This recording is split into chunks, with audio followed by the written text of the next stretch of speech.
Hundreds of people are making their voices heard today. We have team coverage on the Jacob Blake March in downtown Spokane. Plus, we spoke to organizers to learn more about what their main message is today and what they hope to achieve. And officers following the march closely tonight will let you know what they're doing to make sure everyone's staying safe.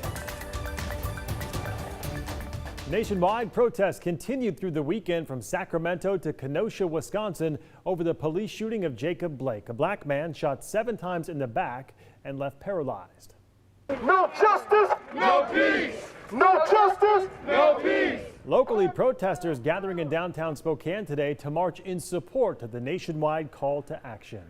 Good evening and thank you for joining us tonight. I'm Mark Hanrahan. Organizers are calling it the March for Jacob Blake, and it happened in downtown Spokane today. We have team coverage tonight. Our Morgan Trow is standing by with updates on how police are patrolling the event. But we start with our Brandon Jones, who's bringing us the latest from event organizers and participants. And Brandon, what can you tell us? Mark, there really wasn't anything new in terms of what people were protesting for today, but that viral video of Jacob Blake being shot in the back has really churned up a lot of outrage that we've seen in our country throughout the year. Hundreds of people showed up today here in Spokane to protest for him and to just seek justice and to eliminate police brutality. There's been nonstop protesting. Today there was no different here in Spokane. 29-year-old unarmed black man Jacob Blake was the reason behind this. He was shot multiple times in the back last Sunday after breaking up a fight between 2 women in Kenosha, Wisconsin. I spoke with organizers here today and they told me they're tired of being out here. They're tired of protesting and using their voices, but that's not going to change them from showing up and continuing to push for equal rights of all people. So they told me they're going to continue to push and they're not going to stop anytime soon. Tons of people were out here. They started here at the Red Wagon and made their way to the courthouse before ending at City Hall. They ended up wrapping things up pretty peacefully, and I spoke with the main organizer of today's event. And it's really frustrating when we open the news or look at our social media feeds and see somebody else shot in the back, especially shot 7 times in front of their kids, right? Nobody is an angel in any perspective, but everybody deserves equal and adequate access under the law when you're especially dealing with law enforcement. And that was Dustin Jolly. He organized earlier protests this year, ranging from the George Floyd protest to the Breonna Taylor protest and many of the large turnouts that we've seen in Spokane. As for Jacob Blake, he's been paralyzed from the waist down and he's in the hospital currently. At one point, he was handcuffed to the bed.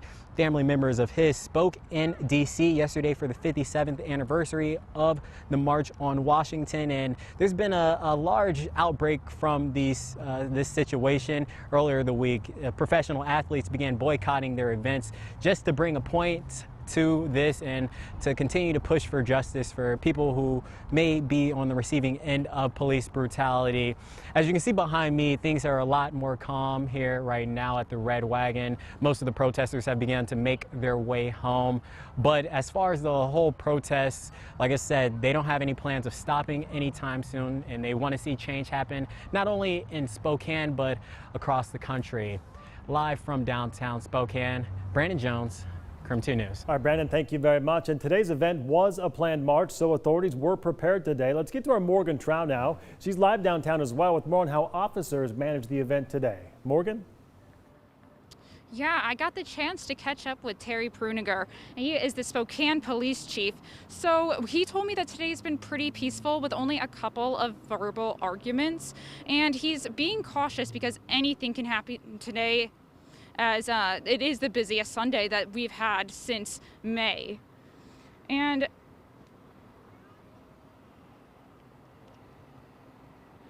But despite hundreds of marchers protesting the police today, he says that everyone has the right to protest.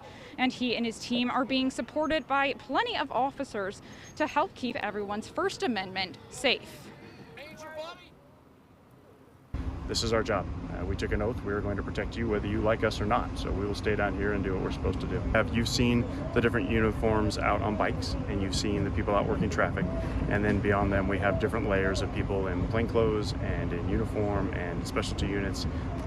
We've had air up, so we have better surveillance, and then we are wired into a lot of the cameras. So depending on how things go, we're kind of prepared for a little bit of everything. Yeah. Terry also shared with me that he is aware of counter-protesters coming down tonight for the candlelight vigil. So his team is preparing for that. And also some kind of shocking news that he shared, and he wasn't able to verify, but said that his team checked out. There seemed to be a Nazi group walking down the bridge with swastika flags. So he's prepared for things to get a little bit messy as it gets darker out and as it gets later. Morgan Trow, KREM 2 News. All right. Back to you. Well, fingers crossed that things remain peaceful down there, Morgan. Thank you very much. We just heard from Terry Pruniger, the Public Information Officer from Spokane Police. Okay, to give you a better understanding of why the March for Jacob Blake is happening in Spokane, here's a look back at what happened. On August 23rd at 5:11 p.m., police in Kenosha, Wisconsin responded to a domestic incident. That's where they encountered 29-year-old Jacob Blake. At some point, there was a struggle between officers and Blake before Blake is seen walking to the driver's side of that SUV right there. In the now viral video, an officer is seen shooting Blake in the back 7 times as he tries to enter the SUV. Mr. Blake acknowledged subsequent to this incident that he had a knife in his possession. The Wisconsin Attorney General there says officers deployed 2 tasers but were unable to stop Blake. Investigators say Blake admitted to officers that he had a knife, and they say one was found on the floorboard of the SUV he was trying to enter, although it's not clear when Blake had that knife. Blake's family says he is now paralyzed. That same night, protests erupted in Kenosha. Cars were set on fire, windows smashed, and clashes with officers in riot gear continued. The city implemented a curfew until 7 a.m. the following day. On Monday, August 24th, protests spread all across the U.S. Then on Tuesday, Wisconsin governor, he declared a state of emergency under which he requested National Guard deployment. And this upcoming Tuesday, President Donald Trump is scheduled to visit Kenosha. Meanwhile, across the world of sports, many athletes and sports leagues have been throwing their support behind the protest movement, calling for change. The Milwaukee Bucks did not come out for warm-ups. The decision started with the NBA's Milwaukee Bucks last Wednesday. The stand quickly spread across a number of sports, from basketball courts in Florida to baseball diamonds in California to soccer fields in places like Miami and Salt Lake City. There's a real human issue here, and we're trying to shed light on that, and we're going to try to put things in place to change that. As VP of the NBA Players Association, he's been at the forefront of the players' pursuit for racial justice.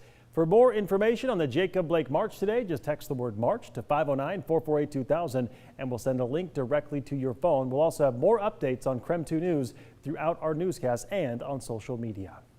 In the meantime, we are tracking some wildfires around the Northwest. At last check, the Palmer Fire in Okanogan County is now 84% contained. Level 3 evacuations do remain in place for areas listed right there on your screen. Now, the fire began burning on Tuesday, August 18th, and has since grown to a little bigger than 17,000 acres.